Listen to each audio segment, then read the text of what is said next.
Good morning students. आज का हमारा टॉपिक है क्लास 9th का चैप्टर नंबर 3 अपवाह। अपवाह क्या है? अपवाह शब्द एक क्षेत्र के नदी तंत्र की व्याख्या करता है। किसकी व्याख्या करता है? नदी तंत्र की। मतलब हम साफ शब्दों में क्या कह सकते हैं? जल का नदियों, नालों और जो जल धाराओं के रूप में जो पानी बहता है ना, उसको हम क्या बोलते हैं? अपवाह कहते हैं। ठीक है। भारत में अपवाह तंत्र है। यह भारतीय नदियों को दो मुख्य भागों में बांटता है। एक हिमालय नदी और दूसरी है प्रायद्वीपीय नदी। हिमालय नदी जो हमारी ऊपर की तरफ बहती है और प्रायद्वीपीय नदी जो हमारी नीचे की तरफ बहती है उसको प्रायद्वीपीय नदी कहते हैं। जो हिमालय नदियाँ हैं, ये हिमालय नदियाँ हमेशा बहती रहती है, मतलब 12 मासी होती है। ये कभी भी सूखती नहीं है।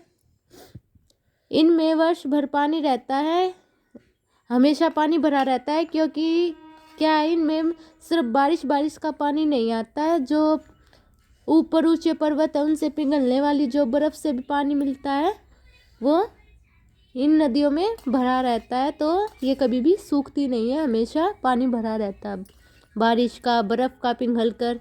ठीक है। हिमालय की दो मुख्य नदियां हैं। कौन कौन सी है? एक तो सिंधु नदी है और एक ब्रह्मपुत्र नदी है। और ये क्या है? हिमालय के उत्तरी भाग से निकलती है।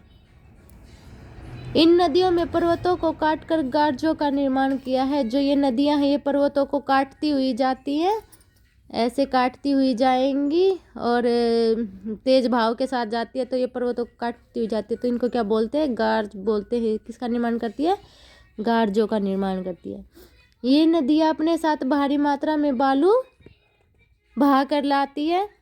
ये तेज भाव के साथ आती है, तो इनके साथ क्या आती है? बालू बह कर आ जाती है। मिट्टी वगैरह, कंकड़ वगैरह, ये क्या है? तेज भाव के साथ बह कर आ जाते हैं। ये अपने मध्य एवं निचले भागों में विसर्प एवं गोखुर झीलों का निर्माण करती है।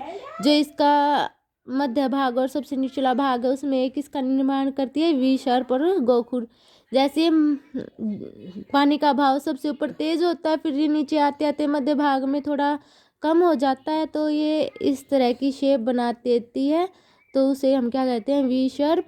और फिर उससे और नीचे आते आते क्या आती है? और धीमी हो जाती है, तो ये अलग से और झीलों का निर्माण भी बना देती है। तो इसको क्या बोलते हैं? गोखुर झील। तो ये उनका निर्माण करती है।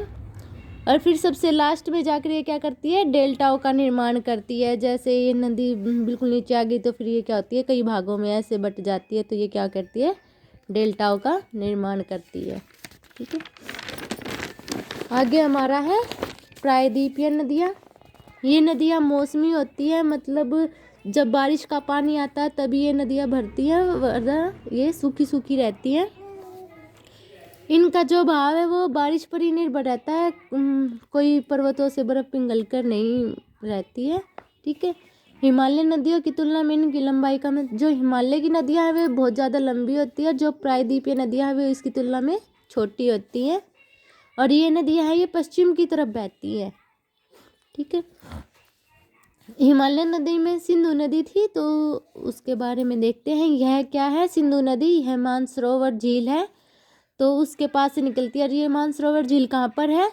तिब्बत, चीन में तिब्बत है, वहाँ से निकलती है। फिर ये पश्चिम की तरफ बहती हुई ये नदी कहाँ आती है? जम्मू कश्मीर में लद्दाख है, तो ये वहाँ से लद्दाख से एंटर करती है भारत के अंदर। ठीक है। फिर ये सिंधु नदी है ये बलूचिस्तान और गिलगित, कहाँ से? बलूचिस्तान और गिलगित से होते हुए कहाँ जाती है? अटक के पर्वतीय क्षेत्रों में आकर बाहर निकलती है। इसकी जो सिंधु नदी की लंबाई है वो कितनी है? 2900 किलोमीटर है। बहुत लंबी नदी है ये। जो हमारे भारत की नदियाँ पूछी जाती है लंबाई में सबसे बड़ी कौन सी है, तो उनमें सिंधु नदी भी आती है। सहायक इसकी सिंधु नदी की जो सहायक नदियाँ, जो छोटी छोटी नदियाँ हैं वो सिंधु नदी में आके मिलती हैं, तो उनकी क्या बोलते हैं? हम सहायक नदियाँ बोलते हैं। जो छोटी नदियाँ हैं वो बड़ी नदियों में आके मिलती हैं, तो वे कौन सी हैं? सतलुज, ब्यास, रावी, चेनाब और झेलम। जो फिर ये सिंधु नदी है ये अंत में कराची से पूर्व की ओर जाती है, फिर ये ऐसे भी होते हुए पश्चिम की तरफ कहाँ ली जाती है, कराची में चली जाती है। फिर कराची से पूर्व की ओर कहाँ जाती है, अरब सागर में जाकर मिल जाती है। ठीक है। आज का टॉपिक